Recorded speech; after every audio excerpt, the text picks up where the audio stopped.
अस्सलाम वालेकुम, voice of America Washington से मैं हूं सारा जमान। आप देख रहे हैं व्यू 360। आज के शो में यमन में सऊदी इत्तेहाद का बच्चों की बस पर हमला, अक़वाम मुत्तहिदा के मुताबिक जंग के बदतरीन लम्हात में से एक, और ईरान पर नई अमरीकी पाबंदियों के अफगानिस्तान पर मुमकिना असरात का जायजा। प्रोग्राम में और किन मौज़ूआत पर हम आपके लिए रिपोर्ट्स लेकर आए हैं, देखते हैं उसकी एक झलक। ये है वॉइस ऑफ अमेरिका की पेशकश व्यू 360। के अंदर बहुत सारा पोटेंशियल मौजूद है। सर पार्कर में अमरीकी वज़ीर ख़ारिजा माइक पॉम्पेओ के बाद अब अमरीकी सेनेटर्स भी पाकिस्तान के लिए IMF के मुमकिना बेल आउट पैकेज पर सवाल उठा रहे हैं। रिपब्लिकन और डेमोक्रेटिक पार्टियों से ताल्लुक़ रखने वाले 16 अरकान सेनेट ने अमरीकी वज़ीर ख़ारिजा और वज़ीर ख़जाना को एक ख़त में पूछा है कि वो IMF से उन मुल्कों को कर्ज देने के बारे में क्या तफसीलात तलब कर रहे हैं जिन पर चीन के इंफ्रास्ट्रक्चर मंसूबों के बायस कर्जों का बोझ बढ़ रहा है। खत में पाकिस्तान और श्रीलंका समेत कई मुल्कों का जिक्र किया गया है। सेनेटर्स जानना चाहते हैं कि IMF का सबसे बड़ा डोनर होने के नाते अमेरिका कैसे यकीनी बना रहा है कि बेल आउट पैकेज की शराइत के जरिए चीन के बेल्ट एंड रोड इनिशिएटिव के तहत जारी मंसूबे रोके जा सकेंगे या नए मंसूबों का आगाज मुमकिन नहीं हो सकेगा। सेनेटर्स को खदशा है कि चीन अपने कर्जदारों से अहम रियायतें हासिल कर सकता है, जिनमें इन मुल्कों के स्ट्रेटेजिक वसाइल का इस्तेमाल भी शामिल है। IMF के ओहदेदारों ने खत वसूल करने की तस्दीक करते हुए कहा है कि इदारा हर मुल्क की कर्ज लौटाने की काबिलियत का भरपूर जायजा लेता है। यमन में सऊदी अरब की क़यादत में लड़ने वाली अफवाज के फ़िज़ाई हमले में कल बच्चों से भरी एक बस और बाजार को निशाना बनाने की आलमी बरादरी मज़म्मत कर रही है। हमले में कम अज़ कम 50 अफराद हलाक हो चुके हैं, जिनमें बड़ी तादाद बच्चों की है। अक़वाम मुत्तहिदा ने इस वाक़े की आज़ाद तहक़ीक़ात का मुतालबा किया है, जिसका हूसी बाग़ियों ने खैर मक़दम भी किया है। मज़ीद तफ़सीलात देखते हैं इस रिपोर्ट में। जुमेरात को यमन में शिया बागियों के खिलाफ सऊदी सरबराही में इत्तेहाद की जानिब से फ़ज़ाई हमलों में जख्मी होने वालों का सादा सूबे के एक हॉस्पिटल में इलाज जारी है। हलाक और जख्मी होने वालों की तादाद खासी ज्यादा है और इनमें बूढ़े और बच्चे भी शामिल हैं। रिपोर्ट्स के मुताबिक हलाक होने वालों की तादाद में इजाफे का इम्कान है और निशाना बनने वालों में से कई 10 साल से कम उम्र के बच्चे भी थे। समर स्कूल से वापस आने वाली बच्चों की एक बस को निशाना बनाया गया। ये हमले शिमाली यमन में हूती बागियों के मजबूत गढ़ पर किए गए। हमला ऐन मार्केट के बीच हुआ। हमारी दुकानें खुली थीं और खरीदार मामूल के मुताबिक आ जा रहे थे। मरने वालों में तमाम मकामी शहरी, बच्चे और दुकानदार शामिल थे। 3 साल से हूती बागियों के साथ जंग में मसरूफ सऊदी इत्तेहाद के मुताबिक ये हमला सऊदी अरब के जुनूबी इलाके में गुज़श्ता रोज होने वाले मिसाइल हमले के जवाब में किया गया। इस हमले में एक शख्स हलाक और 11 जख्मी हुए थे। सऊदी इत्तेहाद ने हूती बागियों पर बच्चों को इंसानी ढाल के तौर पर इस्तेमाल करने का इल्जाम लगाया है।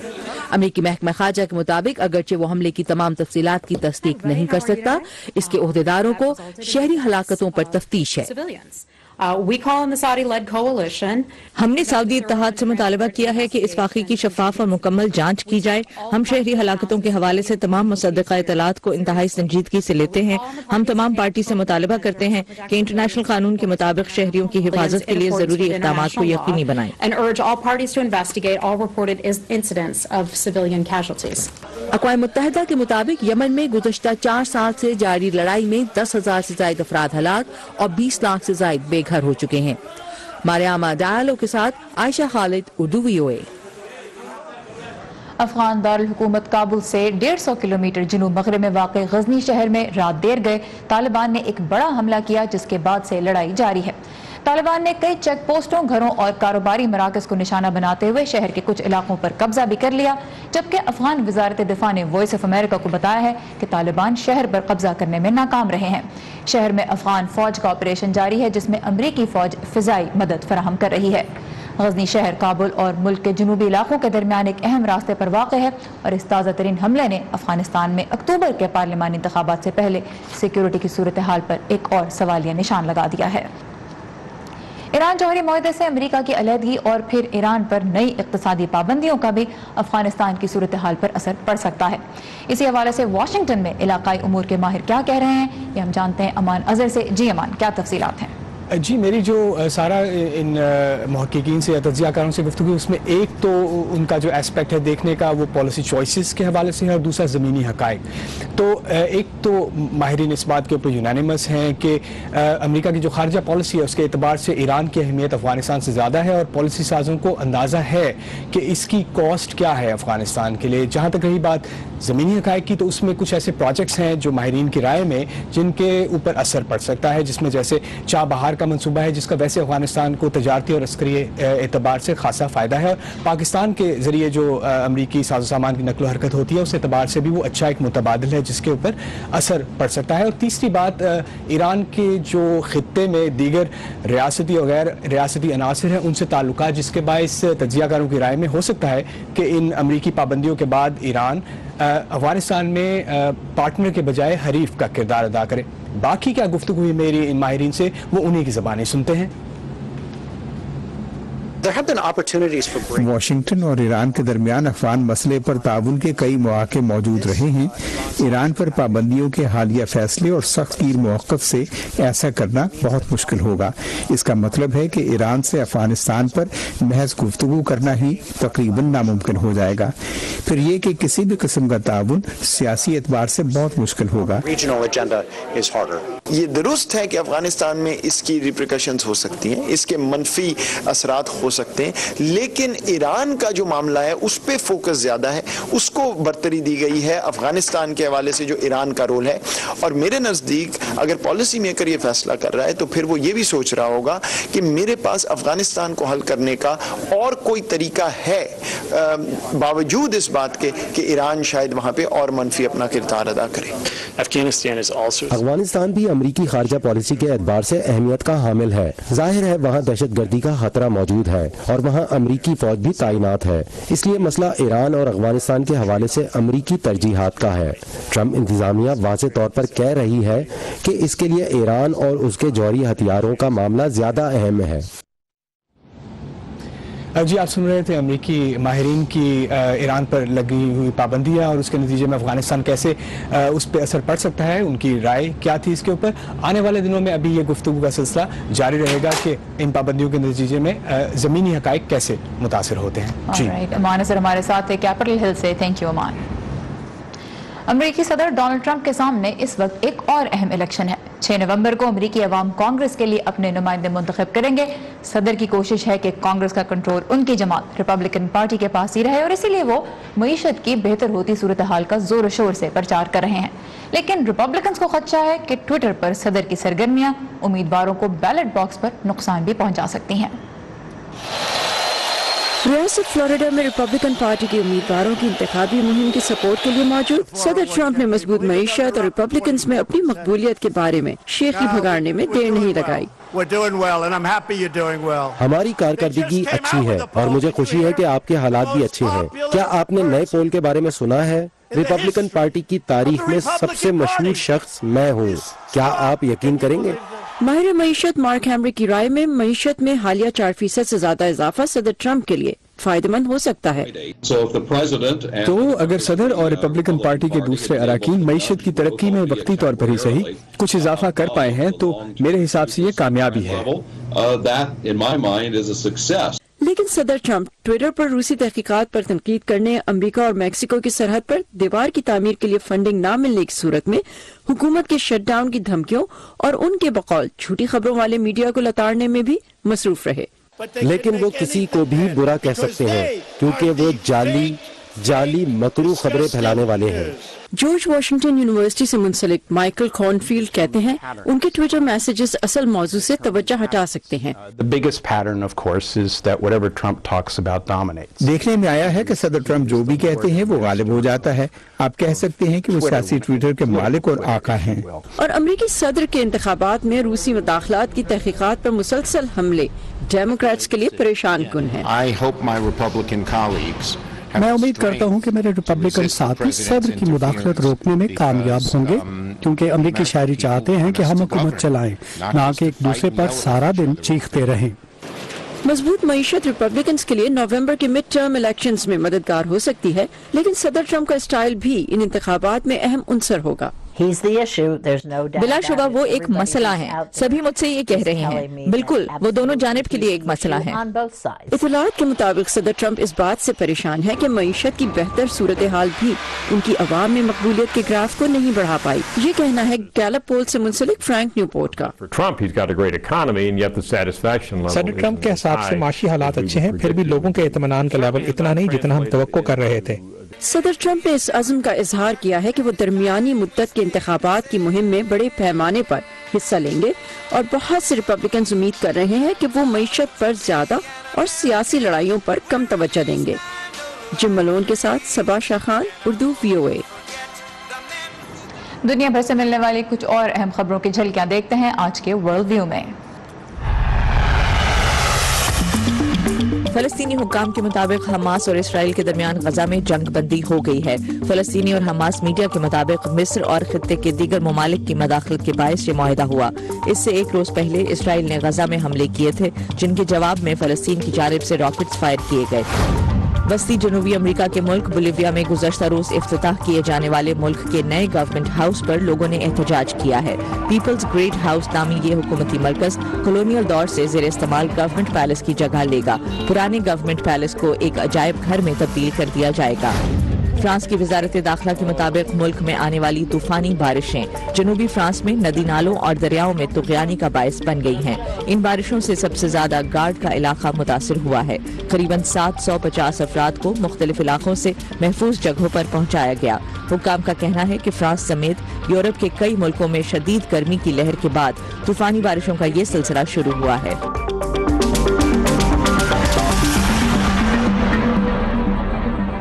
बिजली पाकिस्तान की अहम तरीन जरूरतों में से एक है। उम्मीद की जा रही है कि सूबा सिंध के जिला थरपारकर में पाए जाने वाले कोयले के ज़खायर से न सिर्फ इस पसमानदा इलाके बल्कि मुल्क का मुस्तकबिल रोशन बनाने में मदद मिलेगी। लेकिन मकामी आबादी इस मंसूबे के बारे में एक अरसे से तहफ़्फ़ुज़ात का इजहार कर रही है। आइए इसी बारे में देखते हैं ये खुसूसी रिपोर्ट।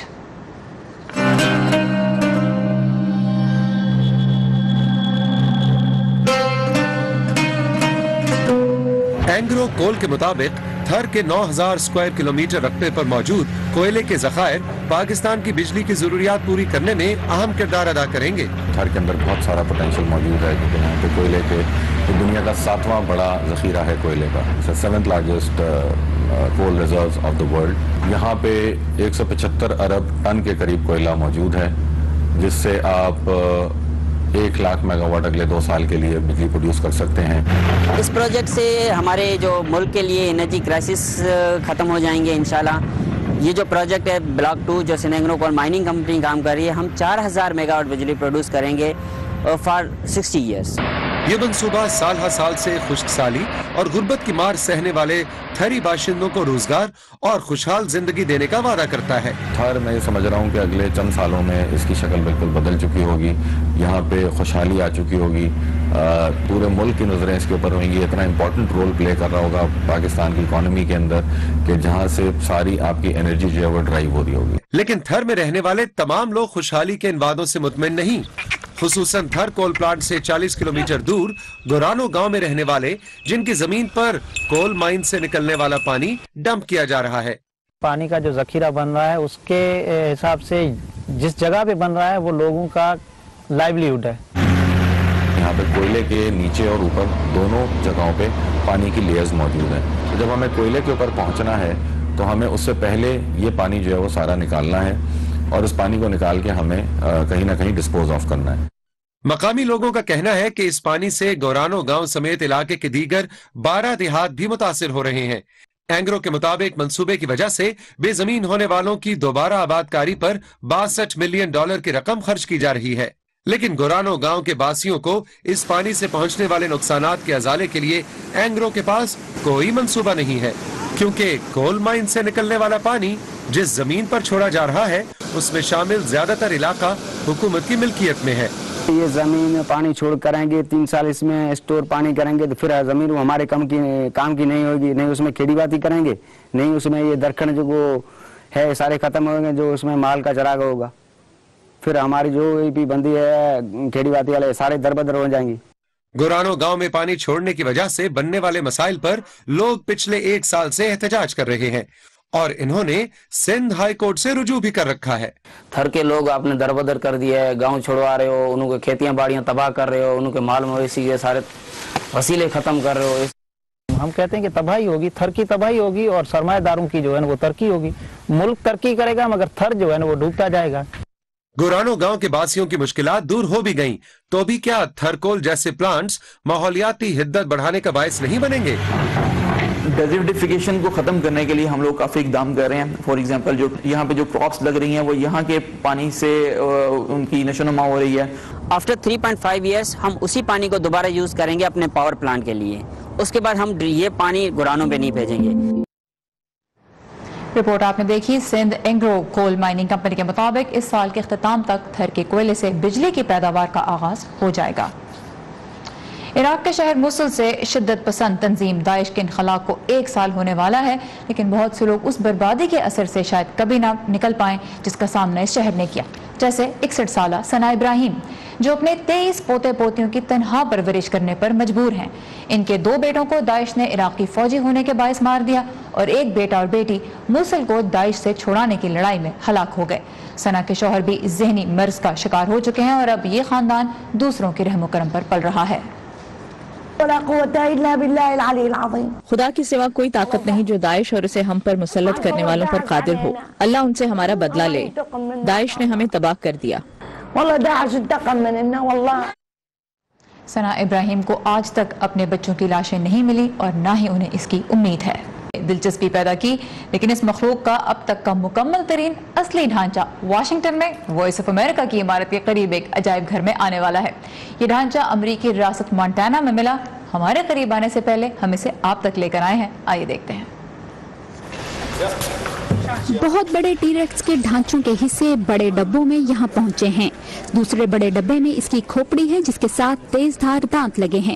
لیکن اس ڈھانچے کی دیکھ بھال کرنے والے میتھیو کرانو کہتے ہیں کہ ڈائناسور کا یہ سر نکلی ہے کیونکہ اصل ڈھانچے کی ہڈیاں نہایت نازک ہیں. اس جیسے بالغ ٹائرانوسورس لمبائی میں 40 سے 45 فٹ کے ہوتے ہیں جو کھڑے ہو کر 16 فٹ لمبے اور وزن میں 5 سے 10 ٹن وزنی ہوتے ہیں. اس کے دانت 6 انچ لمبے ہوتے ہیں جو مضبوط ہڈیوں کو توڑنے کی صلاحیت رکھتے ہیں.